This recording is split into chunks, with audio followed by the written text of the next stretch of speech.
नमस्कार। 11वां लेक्चर है ये। आधुनिक भारत के इतिहास का जो शॉर्ट नोट सीरीज चल रही है ना, उसका 11वां लेक्चर है। कंप्लीट ये लेक्चर सीरीज इतनी सिंपल तरीके से मैं आपको एक्सप्लेन कर रहा हूँ ना, कि आप भी क्या याद रखेंगे कि इतना सिंपल तरीके से मैंने प्रेजेंट कर दिया आपको कम समय में ज़्यादा से ज़्यादा जानकारी। ये ऐसा कोई चीज़ आपको कोचिंग सेंटर में नहीं मिल पाएगा, ये ऐसा मटेरियल।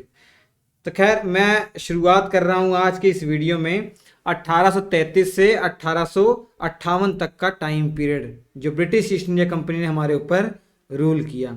इससे पहले आपको 1773 से 1833 तक का जो शासन व्यवस्था थी हमारे ऊपर किस तरीके से रूल किया वो बताया मैंने। अब 1833 से 1858 तक का टाइम पीरियड की ओर हम चलेंगे। पढ़ाने का तरीका सिंपल होगा। 1833 से 1858 में जितने भी गवर्नर जनरल हुए उनके बारे में पढ़ते रहेंगे। उनके टाइम पीरियड पे जो भी इंपॉर्टेंट घटनाएं घटी हैं उसको हम डिटेल में पढ़ लेते हैं। ठीक। अब 1833 में होता क्या है भैया, 1833 का चार्टर्ड एक्ट आ जाता है। इसके माध्यम से अब सब कुछ चेंज हो जाता है। मतलब जो गवर्नर जनरल पहले बंगाल का गवर्नर जनरल कह रहा था, अब वो गवर्नर जनरल भारत का गवर्नर जनरल कहलाएगा। क्योंकि 1833 तक वो टाइम आ चुका था कि ब्रिटिश ईस्ट इंडिया कंपनी लगभग लगभग भारत के सभी क्षेत्रों में अपना अधिकार कर चुकी थी, देसी रियासतों को छोड़ दिया जाए। क्योंकि आपको पता है कि जो कंपनी 1773 में रूल शुरू की, जिस पर कंट्रोल ब्रिटिश पार्लियामेंट ने किया रेगुलेटिंग एक्ट के माध्यम से, वो बंगाल तक सीमित थी। और आज देख लीजिए 1833 तक भारत के कोने कोने तक ये पहुंच गई है। ठीक है। इसी कारण से अब गवर्नर जनरल को भारत का गवर्नर जनरल कहा जाएगा। पहले भारत के governor general Lord William Bentinck हैं। हालांकि ये आए तो थे 1828 में, जब ये सिलेक्ट किए गए थे, नियुक्त हुए थे, ये बंगाल के गवर्नर जनरल के रूप में नियुक्त हुए थे। अब इन्हीं के टाइम पीरियड पर 1833 का चार्टर्ड एक्ट आया, तो ये इनको क्या बना दिया गया, इनको भारत का पहला गवर्नर जनरल बना दिया गया। बंगाल के आखिरी governor general Lord William Bentinck, Bharat के पहले governor general Lord William Bentinck. Sati प्रथा का उन्मूलन 1829 में इन्हीं के टाइम पीरियड पर हुआ। सती प्रथा पर प्रतिबंध जो लगा दिया गया, रोक दिया गया, इन्हीं के टाइम पीरियड पर। ठीक है, ये समझ में आ गया आपको। अब इनके टाइम पीरियड पर 1833 का चार्टर्ड एक्ट आया, तो 1833 का चार्टर्ड एक्ट भी पढ़ना हमारे लिए जरूरी बन जाता है। क्या था 1833 का चार्टर्ड एक्ट? उससे पहले मैं आपको याद दिलाना चाहूंगा, इससे पहले आपने क्या पढ़ा। 1813 का चार्टर्ड एक्ट वो 20 वर्षों के लिए था। उसमें ईस्ट इंडिया कंपनी से एकाधिकार छीन लिया गया था 1813 के चार्टर्ड एक्ट में। मतलब व्यापार करने का, भारत में व्यापार करने का एकाधिकार छीन लिया था।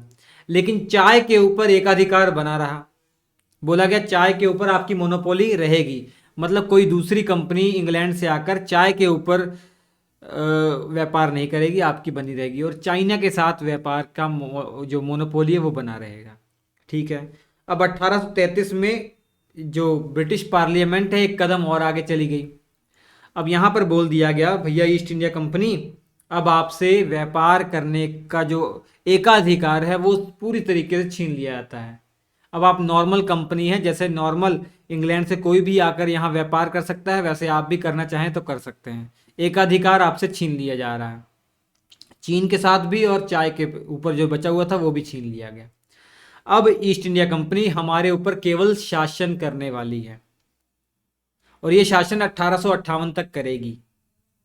ठीक है। अब व्यापार का जो एकाधिकार था वो छीन लिया गया। एकाधिकार छीना, दिमाग में रखना है, व्यापार करने का अधिकार नहीं छीना, एकाधिकार छीना है, मोनोपोली। ठीक है। अब इंग्लैंड से कोई दूसरी कंपनी भी आकर व्यापार कर सकती है। ठीक है। और इसी एक्ट के तहत 1833 के ही चार्टर्ड एक्ट के तहत भारत का गवर्नर जनरल की पोस्ट आ गई। अब यहां पर शासन जो व्यवस्था है ना, केंद्रीकृत और कर दी गई। मतलब इससे पहले 1773 के रेगुलेटिंग एक्ट से ही आप पढ़ते आ रहे थे कि बंगाल के गवर्नर जनरल को ज़्यादा शक्तियां थी, बाकी जो प्रेसिडेंसी थी जैसे मद्रास, बम्बई, वहाँ के गवर्नरों के पास कम शक्तियां थी। जैसे जैसे नया नया एक्ट आ रहा था 20-20 सालों में, सेंटर को और मजबूत करते जा रहे थे। मतलब गवर्नर जनरल को ज़्यादा से ज़्यादा पावर देते जा रहे थे। लेकिन अभी भी जो प्रेसिडेंसियां थी, प्रांत थे, उनके गवर्नर के पास कुछ ना कुछ शक्तियां थी। लेकिन 1833 में तो हद हो गई। जो भारत के गवर्नर जनरल हैं उनको बहुत ज़्यादा पावर दे दी गई। अब प्रांतों में जो गवर्नर बैठे हुए हैं उनसे पूरी तरीके से कानून बनाने का अधिकार छीन लिया गया। तो कह सकते हैं कि जो सिस्टम है, शासन व्यवस्था है, वो सेंट्रलाइज कर दिया गया, केंद्रीकृत कर दिया गया। सेंटर को ज़्यादा से ज़्यादा पावरफुल कर दिया गया। अब कार्यकारी परिषद, जो एग्जीक्यूटिव काउंसिल थी, गवर्नर जनरल की एग्जीक्यूटिव काउंसिल, जिसमें 3 सदस्य थे, 1 सदस्य और जोड़ा गया। और जो चौथा सदस्य है ना, वो इस प्रकार का होगा जिसके पास कानून का बहुत अच्छा नॉलेज हो, विधि ज्ञाता हो, ठीक है, कानून विशेषज्ञ हो। और वो पहला व्यक्ति था Macaulay.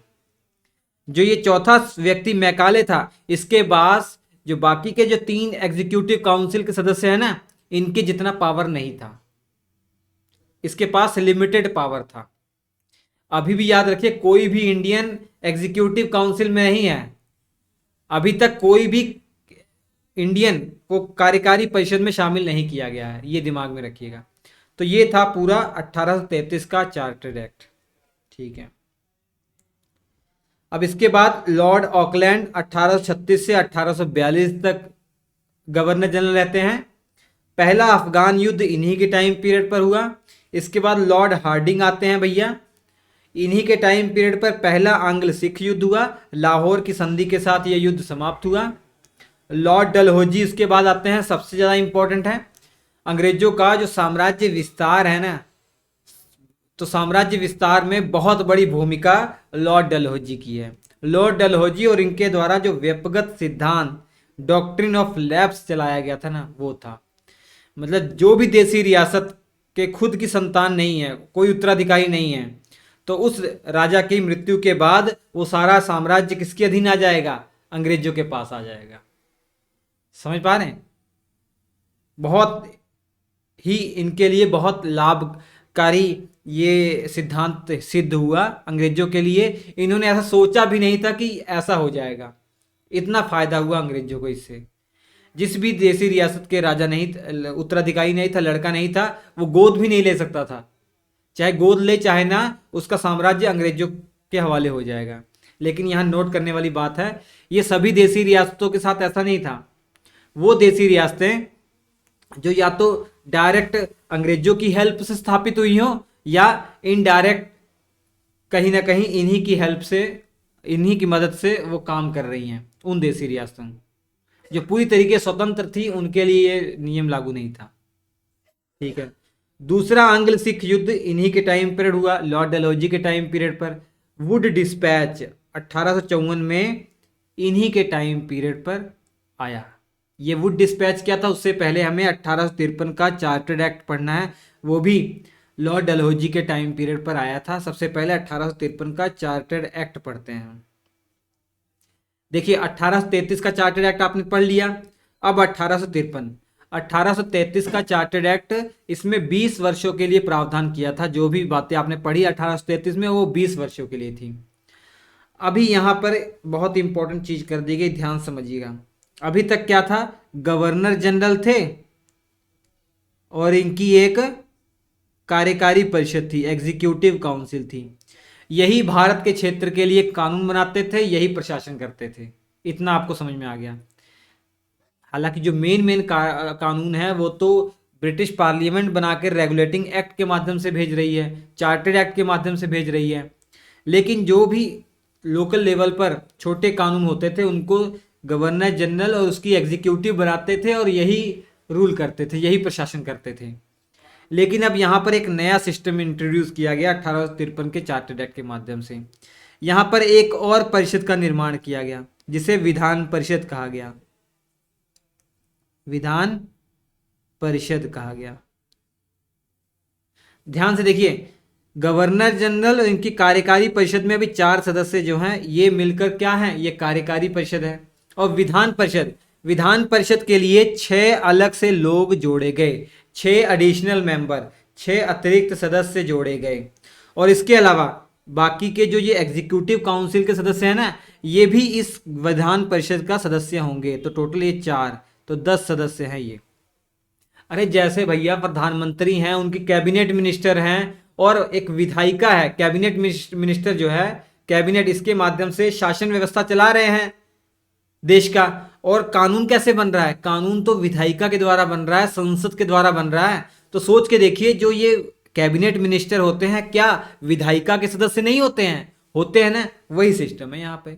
Governor general, executive council, 4 executive council के जो सदस्य हैं, ये शासन चलाएंगे। और कानून बनाने वाला सिस्टम जब होगा, जो विधान परिषद होगा, उसके भी ये सदस्य हो जाएंगे। और कुछ एडिशनल मेंबर जोड़े गए, जो 6 थे, जिनकी संख्या ये आगे चलकर और बढ़ाते जाएंगे।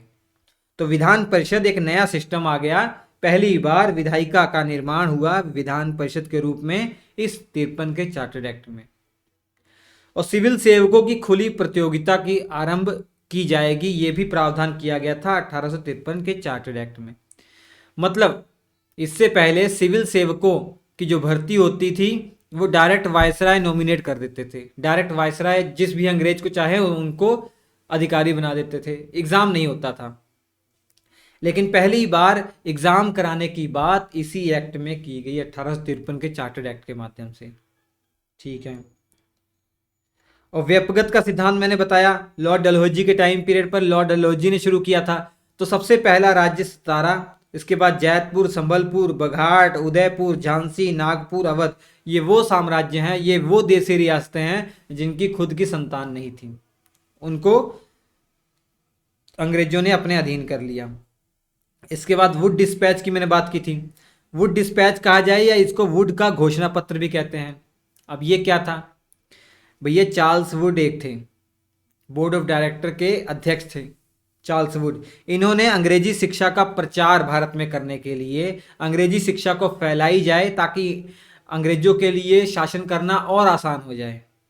इसके अलावा महिलाओं को शिक्षा पर और जोर देने के लिए एक पत्र लिखा गवर्नर जनरल, उस समय लॉर्ड डलहौजी, उनको एक पत्र लिखा, बोला अंग्रेजी शिक्षा को बढ़ावा देना है। और कुछ इन्होंने काम बता दिए, ये काम अगर करेंगे तो महिलाएं अच्छी शिक्षा ग्रहण करेंगी और इंडिया में अंग्रेजी शिक्षा का प्रचार प्रसार हो जाएगा, सभी स्कूल कॉलेज में अगर अंग्रेजी सिखाई जाए। ये इन्होंने पत्र के द्वारा लिखा था। इनकी बातों पर फॉलो भी किया गया। इसी कारण से भारत में अंग्रेजी शिक्षा का मैग्ना कार्टा इसी वुड डिस्पैच को ही कहते हैं। 1854 में ये पत्र लिखा था। ठीक है, समझ में आ गया। और पहली बार 1853 में एक रेलवे लाइन बिछाई गई महाराष्ट्र वाले क्षेत्र में, बॉम्बे से ठाणे। किसके टाइम पीरियड पर? लॉर्ड डलहौजी के टाइम पीरियड पर। पीडब्ल्यूडी की स्थापना किसके टाइम पीरियड पर? डलहौजी की टाइम पीरियड पर। और लॉर्ड कैनिंग उसके बाद भारत के गवर्नर जनरल बनकर आते हैं 1856 में। इन्हीं के टाइम पीरियड पर 57 में 1857 का विद्रोह हो जाता है और उसके बाद ईस्ट इंडिया कंपनी से शासन छीन लिया जाता है। ईस्ट इंडिया कंपनी से शासन छीन लिया जाता है। अब हमारा शासन किसके अधीन आ गया? ब्रिटिश पार्लियामेंट के या ब्रिटिश ताज के। वहां पे राजा रानी थे, ताज पहनते थे, या उनके अधीन कहा जाए या पार्लियामेंट के अधीन कहा जाए।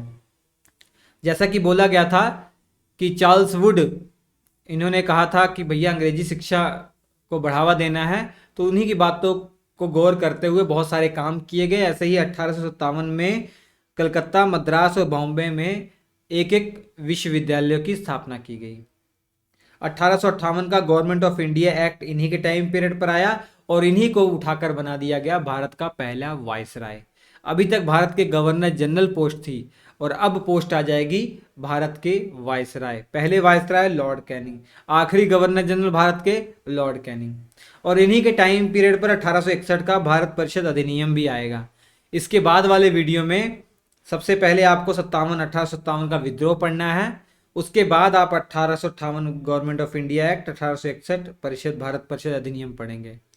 लेकिन उससे पहले, ये विद्रोह पढ़ाने से पहले, भारत में भू राजस्व व्यवस्था कैसी थी, राजस्व कैसे वसूलते थे अंग्रेज, उनकी भू राजस्व इकट्ठा करने का क्या तरीका था, वो मैं पढ़ा देता हूं। ठीक है, उसके बाद आगे हम करेंगे। तो बच्चों इसके जो क्लास नोट्स हैं श्री एजुकेशन एप्लीकेशन पर अवेलेबल हैं। जीएस के complete class notes Shri education application पर EDUCATION एजुकेशन एप्लीकेशन पर अवेलेबल हैं, ले लीजिएगा। तो हम आपसे मिलेंगे अगले एपिसोड में, तब तक के लिए नमस्कार।